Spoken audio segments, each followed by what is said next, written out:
의료관리학이 보건의료에 대한 걸 공부를 하는 건데, 보건의료는 사이언스랑 시스템이랑 비헤이비어로 나눠져 있고, 그 다음에 보건의료는 가지는 특성들이 있고 시장경제가 성립하지 않는데, 그 다음에 그거 이외에도 독특한 특성들이 몇 가지가 있고, 그거를 다시 정의를 했었고, 그 다음에 시스템 이야기로 넘어와서, 시스템은 보는 관점이 우리가 국시 칠 때는 두 가지의 관점이 있는데, 첫 번째는 뭐냐면 WHO가 정의한 서브스트럭처라는 개념이 있고, 그거 말고 행정학자들이 설명하는 투입, 과정, 산출 모형이 있고, 그 다음에 WHO가 정의한 모형은 자원을 조직화해서 제공해주고, 그거를 돈을 주고 관리해주고, 그게 WHO의 모형이었고, 지금은 이제 다시 그 시스템을 국가에 따라서 분류하는 거예요. 국가에 따라서 분류를 하는 건데, 밑에 보면 의료체계를 성격을 규정하는 데는 그 나라의 역사, 문화들이 영향을 주는데, 가장 중요한 거는 정부가 의료체계에 얼마나 개입하느냐다.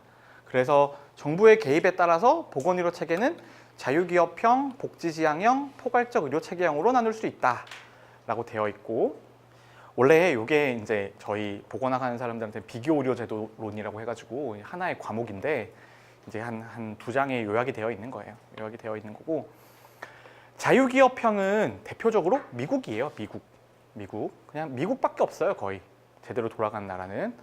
그래서 기본적으로 국민이 의료인이나 의료기관을 선택하는 자유가 최대한으로 부여되어 있고, 의료기관도 자유 경쟁 원칙에 하에서 운영이 되는데, 그래서 질이랑 이제 과학의 발전이랑 그런 건 높은데, 근데 의료인에게도 재량권이 있고 재량에 대한 책임이 있고, 그리고 국민에 대한 의료 접근성은 상대적으로 조금 떨어지고, 그게 대표적인 게 미국이다. 그 다음에 복지지향형은 뭐냐면, 정부가 어느 정도는 개입을 하고 대부분의 의료 서비스는 정부의 재정을 베이스로 이루어지고, 그럼에도 불구하고 민간 의료 시장이 상당 부분 존재를 하고, 민간 의료 서비스 제공자가 정부의 공적 재원을 사용을 해서 의료 서비스를 제공하는 경우가 많고, 우리나라는 복지지향형에 속하고, 요건 뭐냐 하면 자원이나 돈, 재원은 국가가 마련을 하고 병원 운영은 개인이 하는 거예요.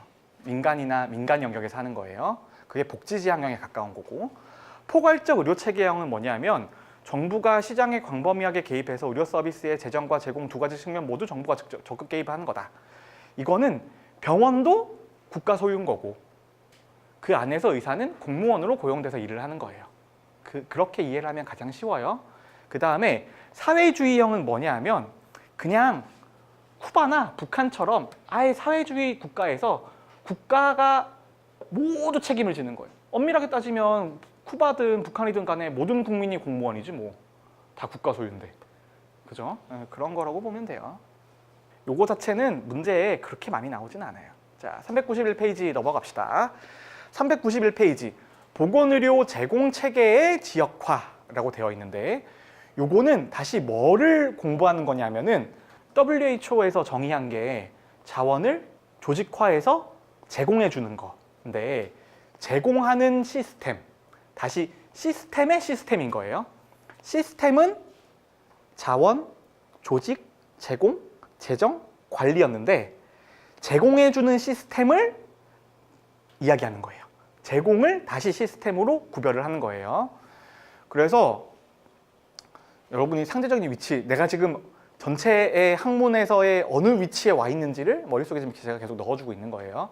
안 그러면은 하도 헷갈리는 이야기들이어가지고. 그래서 우리가 일반적으로 보건의료 제공 체계라고 하는 거는 흔히 말하는 1차, 2차, 3차 의료 전달 체계예요. 근데 이거는 단계화의 개념이에요. 그러니까 보건의료 제공 체계를 단계화시킨 거예요. 그게 1차, 2차, 3차 의료 전달 체계라고 하는 거예요. 그래서 이거를 어떤 읽을 때마다 당황스러워. 크렉츠코로프스키였나? 하여튼 그런 사람이 1차, 2차, 3차 의료로 나눠놓은 거예요. 그래서 1차 의료는 의원급, 2차 의료는 병원급, 3차 의료는 종합병원급이라고 보면 되는데, 그래서 1차 의료에서 환자를 못 보겠으면 2차 의료로 넘어가고, 2차 의료에서 환자를 못 보겠으면 3차 의료로 넘어가는 거예요. 그래서 2차 의료는 첫 번째 의뢰 단계인 거고, 3차 의료는 두 번째 의뢰 단계인 거예요.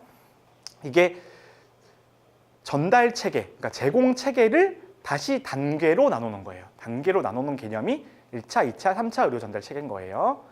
그런데 이 의료 전달 체계를 단계화 말고 지역화의 개념으로도 구별하는데, 지역화는 뭐냐 하면은 그 지역 안에서는 완전히 완결되게 해놓은 게 지역화인 거예요.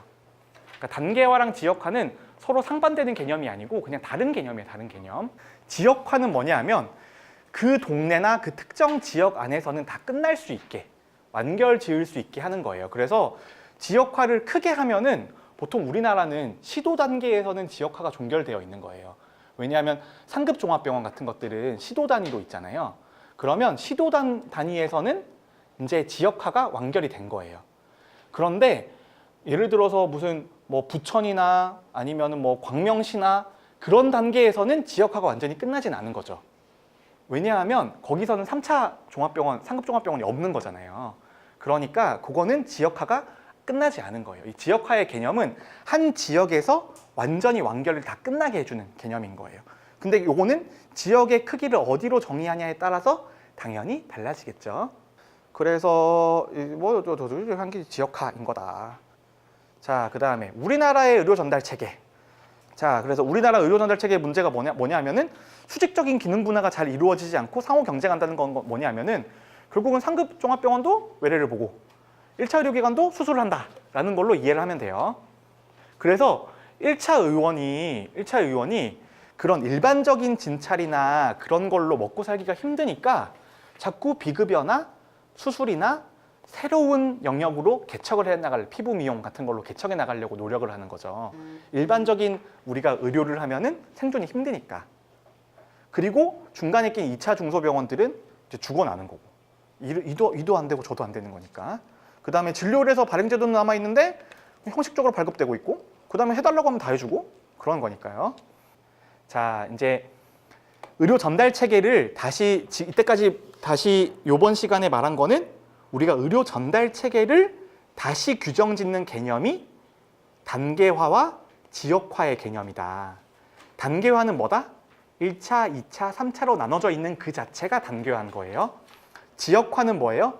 그 지역 안에서 종결이 되는 거. 그게 지역화인 거예요. 그 다음에 이제 우리나라의 실태에서 나오는 거예요. 근데 우리나라는 의료 전달 체계가 잘 돌아간다, 안 돌아간다? 잘 안 돌아간다. 그래서 우리가 학술적으로는 의료 전달 체계를 바꾸려는 시도들이 많이 있지만 이거는 이해 당사자들의 손해를 동반할 수밖에 없는 거예요. 어느 정도는. 그러면 손해보는 사람들이 반대를 하니까 그런 거죠. 자, 밑에 개인과 지역사회의 역할이라고 되어 있는데 이건 뭐냐면 개인도 잘해야 되는 거예요. 국민의 입장에서도 자기의 건강을 유지할 의무가 있는 거야. 스스로 돌봐야 된다라는 거예요. 그 다음에 커뮤니티에서도, 커뮤니티는 병원 이런 거 개념이 아니에요. 그냥 우리가 사는 우리의 사회에서도 열심히 노력을 해야 된다라는 개념인 거예요. 자, 394페이지 1번 문제 봅시다. 자유기업형, 복지지향형, 포괄적 의료체계형과 같이 한국가의 보건의료체계 성격을 규정짓는데 가장 중요한 게 뭐라고요? 정부가 얼마나 인터벤션을 하냐 안 하냐에 따라서 달린 거예요. 자, 자유기업형은 자원 조달도 민간이 하고 병원도 민간이 가지고 있는 거고, 복지지향형은 자원 조달은 국가가 하는 거고 병원은 민간 소유인 거고, 포괄적 의료체계는 자원 조달은 국가가 하고 병원도 국가가 가지고 있는 거고 그런 거예요. 자, 2번. 의료 전달 체계가 대두되는 것의 가장 큰 이유는 뭐예요? 의료 전달 체계는 효율성이랑 큰 관련이 있어요. 의료 전달 체계는 말했죠. 무한대의 자원을 가지고 있고 모든 사람들이 다 상급 종합병원 가면 제일 좋은 거잖아요. 원래는. 근데 그게 왜 안 돼요? 우리나라의 세금과 국가 경제력이 한정되어 있으니까. 국민건강보험 재정이 한정되어 있으니까 그런 거예요. 자, 3번. 지역화는 의료 전달 체계에서의 지역화를 물어보는 거예요. 의료에서의 지역화는. 지역화의 개념은 뭐였죠? 그 지역 안에서 완전한 종결이 이루어지는 거예요. 그래서 1번. 보건의료 자원의 지역 내 적정 배분 맞는 이야기예요. 그 다음에 의료 제공 체계의 지역적 구체화도 맞는 이야기예요. 그 다음에 보건행정의 지역 단위화는 뭐냐면 아까 지역화는 지역의 크기를 어떻게 정의하냐에 따라서 달라진다 그랬죠. 예를 들어서 우리가 시도 단위의 지역화를 의미를 하면 그거는 상급 종합병원까지를 의미하는 거예요. 그런데 그냥 시군구 단위에서의 지역 단위 종합화라고 하면 그냥 그 지역 안에서 3차 의료기관만 있으면 돼요. 그 다음 읍면동이면 그 동에 2차 병원 하나만 있으면 되는 거야. 그래서 이 보건행정의 지역 단위화라고 하는 건 뭐냐면은 결국은 지역의 지역화라고 하는 거는 행정지역을 어떻게 단위로 설정하냐에 따라서 달라진다라는 걸 의미를 하는 거예요. 자, 4번은 의료시설 간의 수직적 분화라고 하는 거는 1차, 2차, 3차를 나누는 거예요. 그런데 여러분들 이 문제 풀다 보면 4번이랑 5번이랑 엄청 헷갈려요. 4번을 답으로 해야 될지 5번을 답으로 해야 될지 몰라요. 그런데 설명을 해줄게요.